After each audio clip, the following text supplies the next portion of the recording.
உலக ஆட்டிசம் விழிப்புணர்வு தினம் நேற்று அனுஷ்டிக்கப்பட்டது. வேறுபாடுகளை கொண்டாடுதல் என்பதை இம்முறை உலக ஆட்டிசம் தினத்தின் துணைப்பொருளாகும். நாங்கள் முதலில் ஆட்டிசத்தை பற்றி அறிந்து கொள்ளும் முதல் ஆட்டிசம் பற்றிய புரிதல் இருக்க வேண்டும். ஆட்டிசம் என்பது ஒரு நோய் அல்ல. ஆட்டிசம் என்பது நரம்பியலில், அதாவது மூளை வளர்ச்சியில் ஏற்படும் ஒரு பன்முகத்தன்மை. அதாவது சிறுவர்கள் பிறக்கும் போதே ஆட்டிசத்துடன் பிறக்கின்றனர். ஒவ்வொரு உலகளாவிய ரீதியில் எடுக்கப்பட்ட கணக்கெடுப்பின்படி 36 சிறுவர்களுக்கு ஒரு சிறுவர் படி ஆட்டிசம் இதனால் பாதிக்கப்பட்டுள்ளனர். அவர்கள் உலகை பார்க்கும் விதம், உலகை தொடர்பு கொள்ளும் விதம், கல்வி கற்கும் விதம் வேறுபட்டவையாக இருக்கலாம். ஆனால் அவர்கள் எவ்விதத்திலும் குறைந்தவையாக காணப்பட மாட்டாது.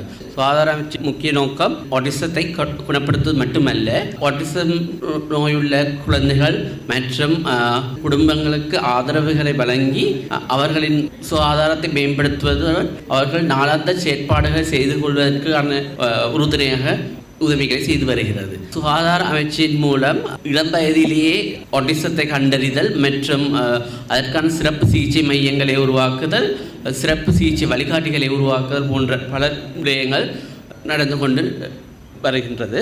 ஒவ்வொரு மாவட்டத்திலும் ஒரு சிறப்பு சிகிச்சை மையம், சிறுவர் மேம்பாட்டு மையம் நிறுவப்பட உள்ளது. அதே போன்று ஒவ்வொரு மாகாணத்திலும் ஒவ்வொரு போதனா வைத்தியசாலையில் ஒரு சிறப்பு சிகிச்சை ஆட்டிசம் சிகிச்சை மையம் நிறுவப்படும். இதன் முதல் கட்டமாக முதல் மையம் கொழும்பு லேடி ரிச்வே ஹாஸ்பிட்டலில் நிறுவப்பட உள்ளது இவ்வருடத்தில்.